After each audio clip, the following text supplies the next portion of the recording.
forest बिफानखौ रावबो माने फुंखा बसुमतारीजों लोगोसे बिनि थाफानाय लोगोफोर दंब्लाबो बिसोरबो गावाखै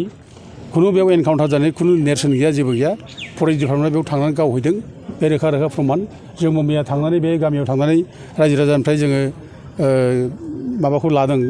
रिपर्टखौ लादों बिथांमोननि रिपर्टआबो बेनो जे गावलायाखै आरो गावनायनि खुनु बाथ्रा गैया आरो जे दंफां जे माने लायदों होनना बुंदों फरेस्ट डिपार्टमेन्टआ बे दंफां लायनायनि गुदियावनो बुंनो थाङोब्ला बे फरेस्ट डिपार्टमेन्टआ जायगानि मानसिफोरखौ जायफोरा दंफां मावो बिसोरखौ माने थुलुंगा होबाय थायो दंफां लायनो थाखाय ओमफ्राय फैसा लायो फैसा लानानै थुलुंगा होबाय थायो ओमफ्राय फैसा लायाखैब्लाबो दंफां लायाखैब्लाबो बिसोरो थैनानै थानानै फैसा लाङो 5,000 10,000 बिलांबाय थायो ओमफ्राय जेब्ला दंफां रेडि जायो बिसोरनो बारहोयो दा बे रोखोम रिपर्टखौ जों मैया मोनजोब्बाय आरो बेबादिनो बिसोरो एखमबा फैसाखौ मानो हरदिया दाबो हरद' फैसा लांनानै फैनानै माबा जायो लेट जायोब्ला बिसोरो एखेबारे गुगोल पे मबाइलजों बिसोर पेमेन्ट खालामहरो दा रेकर्डआबो दं बिदि रेकर्डआव दं फरेस्ट अफिसारफोरनो माने फरेस्ट अफिसियेल्सफ्रा फैसा रिसिभ खालामनाय गुगोल पेनि गेजेरजों बे रेकर्डबो दं जोंनाव दा गथिखे जों दिनै मेम'रेन्डामाव बुंखाजोब्बाय बे गासिबो रेकर्ड दङ दा धर्न जायोब्ला बेफोर धर्न जानांगौ जों दिनै बेखौ बुंबाय आरो बे गोरिब गुन्द्रा जाम्बा जाम्बि मानसिखौ दिनै अना खाना गावथारनानै बेयाव माने एनकाउन्टार जादों होनना बुंब्ला बे सैथोखौ दोनखोमानाय जादों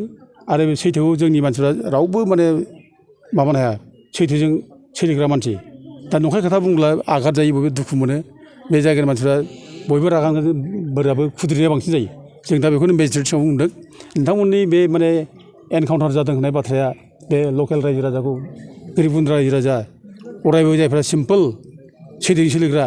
बिसोरनि गोसोआव जोबोद आघातनाय जादों आरो नोंथांमोना सैथोखौ दोनखोमानो नागिरनाय जादों आरो जेब्ला सैथोखौ दोनखोमानो नागिरो अब्ला मानसिनि गेजेराव बिग्रायनाय फैयो आरो बेनो गन्दगल लाबोयो आं बे खोथा बुंदों दा जोंनि गेजेरावथ' सान्तिमोन जेबो गैयामोन दावराव दावसि जेबो गैयामोन दा दिनै बेनि दावराव दावसि लाबोनाय गुदियानो मेइन फरेस्ट डिपार्टमेन्ट आरो बे फरेस्ट डिपार्टमेन्टनि थाखायनो दिनै फरेस्टआ जोबगासिनो दं